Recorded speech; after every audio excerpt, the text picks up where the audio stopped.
Louvado seja nosso Senhor Jesus Cristo. Para sempre seja louvado. Um bom dia a todos. Hoje a igreja celebra a solenidade de Todos os Santos, essa festa que, como nós sabemos, ocorre na verdade no dia 1º de novembro, mas por ser um dia de preceito, a igreja transfere para o domingo seguinte, para ficar mais fácil dos fiéis assistirem à Santa Missa. E o primeiro ponto hoje que eu gostaria é de que nós nos dessemos conta quem são esses todos os santos que nós comemoramos hoje.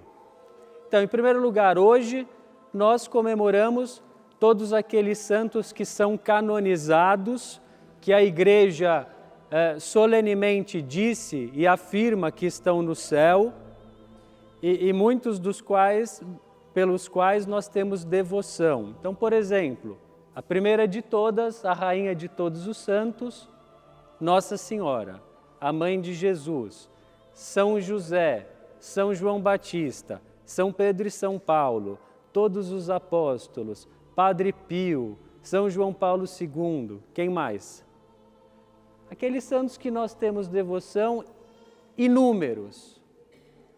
Mas além desses santos canonizados, que a igreja sabe que são santos e que a igreja ensina que são santos, nós hoje celebramos também uma multidão, possivelmente muito maior, de cristãos que amaram a Deus de todo o coração nessa vida e que, portanto, já estão na glória do céu. Talvez alguns deles sejam da nossa família, nossos antepassados, pessoas que viveram as virtudes, pessoas que foram dóceis ao Espírito Santo, que viveram heroicamente a sua condição de vida, a sua vocação, sacerdotes, religiosos, mas não só, pais de família, trabalhadores, como cada um daqui dos senhores que está aqui, uma multidão semelhante a essa multidão que se refere à leitura que nós ouvimos agora há pouco do livro do Apocalipse, que se referia a uma grande multidão de pessoas de todos os povos, raças, línguas, nações, que no céu, por toda a eternidade, se prostra diante do Cordeiro. E para honrar toda essa multidão desconhecida, a igreja nos propõe hoje a festa de Todos os Santos, daquela porção da igreja que nós chamamos a igreja triunfante. Isso é, os nossos irmãos que estão nos céus, ou em outras palavras, a igreja que deu certo. E a igreja que deu certo, aqueles que pertenceram completamente à igreja com todas as suas consequências, são os santos. E quando nós nos afastamos do caminho de santidade, o que nós fazemos nós nos afastamos de Deus e nos afastamos também da igreja, da nossa vocação de cristãos. Além disso, um segundo ponto. Nós temos, talvez por intuição, essa ideia de que os santos, ao menos aqueles que são canonizados, são nossos intercessores junto a Deus. Nós acreditamos que por eles estarem já no céu, diante de Deus, contemplando a face de Deus, e pela sua vida ter sido agradável a Deus, eles podem pedir a Deus por nós e Deus os ouve, porque eles foram agradáveis ao Senhor. E cada um de nós tem os seus santos de devoção, e eu recomendo que você peça a intercessão aos seus santos de devoção. Alguns são muito conhecidos por todos. Por exemplo, Santa Luzia é aquela santa a quem nós pedimos a intercessão para os problemas da vista. Santa Edviges, aqui perto tem a paróquia de Santa Edviges, é aquela a quem nós recorremos quando nós temos dívidas, problemas de dívidas. Bom, Santo Antônio, eu não vou olhar para ninguém porque senão me acusam de dar indiretas. Santo Antônio é aquele santo a quem se recorre para conseguir um bom casamento. Se bem que eu não quero difamar o santo, mas segundo a minha avó, que era uma mulher muito piedosa, e eu acredito que está na glória do céu. Ela dizia que se você quer um bom casamento, recorra a São José, não a Santo Antônio, a São José. E cada um de nós pode e deve ter a devoção aos santos, mas os santos não são apenas intercessores. Aqueles que a igreja canoniza e diz, esse é um santo, eles nos servem também como modelos. Você quer saber o que é amar a Deus?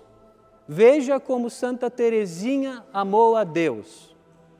Você quer saber o que é ser um bom sacerdote, um bom padre? Veja como viveu o seu sacerdócio São João Maria Vianney. Você quer saber o que é ser um bom pai, uma boa mãe de família? Olhe para os pais de Santa Teresinha, São Luís e Santa Zélia Martã, e assim por diante. E eu gostaria de sugerir isso, que cada um de nós, de tempos em tempos, lesse uma boa biografia de santos, ou procurasse ler algo, ainda que um pequeno artigo sobre a vida dos santos, porque isso pode nos levar à conversão. Um dos maiores santos da era moderna, Santo Inácio de Loyola, que era um homem assim um pouco mundano, que buscava somente glórias humanas e tinha uma ambição militar, mas um amor a Deus ainda não muito grande, conta que a sua conversão se deu quando ele ficou internado num hospital e ficou muito tempo convalescendo com uma grave ferida na perna, e ele lia com avidez romances de cavalaria, que eram os romances da época. Quando terminaram os romances de cavalaria, Santo Inácio encontrou ali um livro, Legenda Áurea, a vida dos santos, e começou a ler. E ficou de tal modo maravilhado com o que faziam aqueles santos por amor a Deus, com a generosidade, que ele pensou assim: se São Francisco fez tanto por Deus, se São Domingos de Gusmão fez tanto por Deus, por que eu não posso fazer algo semelhante? E se nós conhecermos um pouco melhor a vida desses que são os nossos irmãos mais velhos na fé, os santos, nós vamos saber o que é amar a Deus e nós vamos ser empurrados, vamos encontrar um maior desejo de nós também sermos santos, porque essa é a nossa vocação. E a festa de todos os santos quer nos lembrar exatamente isso. Você é batizado? Sim ou não? Sim. Talvez aqui poucos não sejam batizados. Se você é batizado, sabe qual é a vontade de Deus para você? Que você seja santo. Daí alguém talvez vai me dizer algo que eu ouço muitas vezes, especialmente dos nossos caros protestantes. Ah, não, santo só Deus, nenhum homem é santo de verdade. É claro que Deus é santo e toda a santidade vem de Deus. Deus é a fonte da santidade, mas nós devemos ser santos. E se nós olharmos no Antigo Testamento, já no livro do Levítico, por ao menos 3 vezes, Deus diz as seguintes palavras: sede santos, porque eu, o Senhor, sou santo. E essas mesmas palavras são recolhidas por São Pedro, o apóstolo, que na sua primeira carta diz o seguinte, atenção: assim como aquele que vos chamou é santo, sede vós também santos em todo o vosso procedimento, porque está escrito, sede santos porque eu sou santo. Isso era tão claro para os primeiros cristãos que os apóstolos chamavam-se a si mesmos de santos. No início da carta de São Paulo aos Filipenses e no início da carta de São Paulo aos Efésios, São Paulo se dirige aos cristãos dizendo: Paulo aos santos e fiéis em Cristo que se encontram em Éfeso, que se encontram em Filipos. E na carta aos Efésios, São Paulo diz ainda mais: ele diz que antes ainda de criar o mundo, Deus Pai nos escolheu para que nós sejamos santos na sua presença, por meio da caridade. E como é que nós podemos nos tornar santos diante de Deus? Em primeiro lugar, tendo sido santificados pelo batismo. Mas além disso, identificando-nos com Jesus Cristo, sendo semelhantes a Cristo, tendo, como diz Paulo aos Filipenses, em nós os mesmos sentimentos de Cristo Jesus. E como isso vai acontecer? Por meio da oração. E o que eu gostaria de convidar cada um hoje a examinar sinceramente é o seguinte: você dedica tempo a Deus na oração diariamente? Você possui intimidade com Deus? Você se lembra de Deus ao longo do seu dia? Enquanto você trabalha, enquanto você anda, enquanto você descansa, você eleva o seu coração a Deus e faz atos de amor a Deus. Você procura dirigir pequenas orações a Deus como setas que vão até o céu no coração de Deus. Sem oração não existe santidade. Sem oração não é possível amar a Jesus Cristo de verdade. Sem oração não é possível abandonar o pecado, não é possível amar a Deus, não é possível amar o próximo, não é possível sermos fiéis a essa vocação sublime que Deus tem para nós. Sede perfeitos, como o vosso Pai Celestial é perfeito. A santidade consiste, repito, em assemelhar-se a Jesus Cristo e em deixar-se levar pelo Espírito Santo. Como? Permitindo que o Espírito Santo manifeste em nós os seus dons, sabedoria, entendimento, ciência, fortaleza, piedade, temor a Deus, os seus frutos, dentre eles o principal, que é a caridade. E isso somente será possível quando nós nos decidirmos de uma vez por todas a buscar, não com as nossas forças, mas com o poder de Deus, essa renovação interior. Porque diz São Paulo, aquele que está em Cristo é uma nova criatura.